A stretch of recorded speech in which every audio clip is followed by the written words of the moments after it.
Today, we're going to take a look at the dollar index. This week, there's not so much news, and that's a good week for trend following, guys. My name is Samson Zera, and welcome to this session of the Market Watch series, where we talk about the news, the charts, and what's transpiring so that you're in the know. So remember to like, subscribe, and share for more.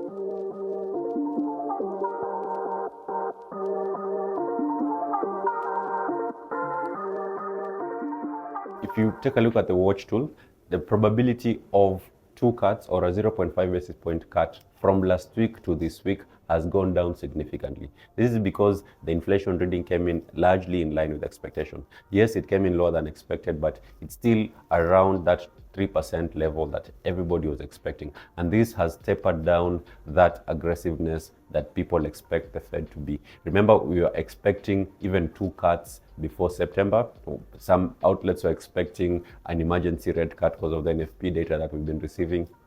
But now that is all tapered down, and we are seeing a bit normalcy in the markets. And this is to say that, for example, the pricing for a 50 basis point cut, the probability of that has significantly gone down, and traders are now largely in line with just a 0.25% cut in terms of expectations. And this is starting to bring some normalcy in the markets. However, there is not so much large impact or high impact news coming in this week. But before we get into that, let's look at what the market is doing. If you look at the DXY, for example, we are still in that downtrend. Yes, the probability of a 50 basis point cut has been greatly reduced, but we are largely still expecting a cut. And this is why we are seeing that downtrend play off slowly. We had an imbalance and the market retracing to a very nice supply zone that later led to a sell-off, and we are seeing that trend continue lower. We do expect that to remain the same.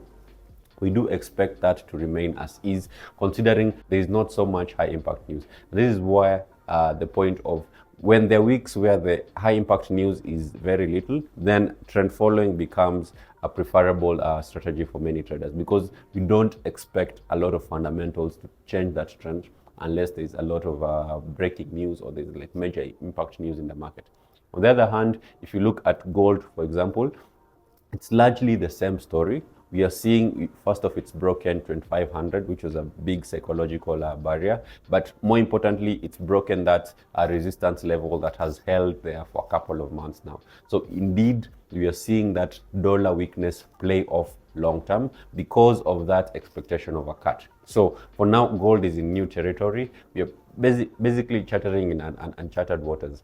And with that, we do expect, either if you're using your technicals, of course, you have to rely on your history, and that is now your previous levels will become the best reference points actually to use at this point, because there is nothing on the left to look at for gold for now. But the fundamentals are what are going to drive this trend, and it's going to determine if at all we see any pullbacks, then we need to justify these pullbacks with news, whether the trend is changing or not. However, as things stand at the moment, we do expect gold to remain elevated thanks to the expectations of a weaker dollar because of that cut that we're expecting. The other chart to look at is the Nasdaq, and in this case, we've mostly covered that downtrend or that pullback that we had witnessed earlier last week, part one. We are about halfway right now, and if things again go as is, if there's not so much major news, then usually trends just continue until something changes the direction. So in this case also, we do expect us to have those key levels. For example, that resistance area that we're seeing over there, we need to have a look at that, how it's going to break, how it's going to behave around that level. If you're going to see a momentum break above that level, then that's justification that we are still likely going to go higher. However, we need to monitor it at around that resistance level. The bias is heavily tilted upwards because, again, that rate cut expectation that we're witnessing in the market. So largely that's it for this week. We do not have a lot of news coming in that is high impact that will significantly tilt the dollar. Normally, when you're looking at the news, you need to see what actually moves the markets. Yes, we have a very packed calendar, but what is actually moving the market?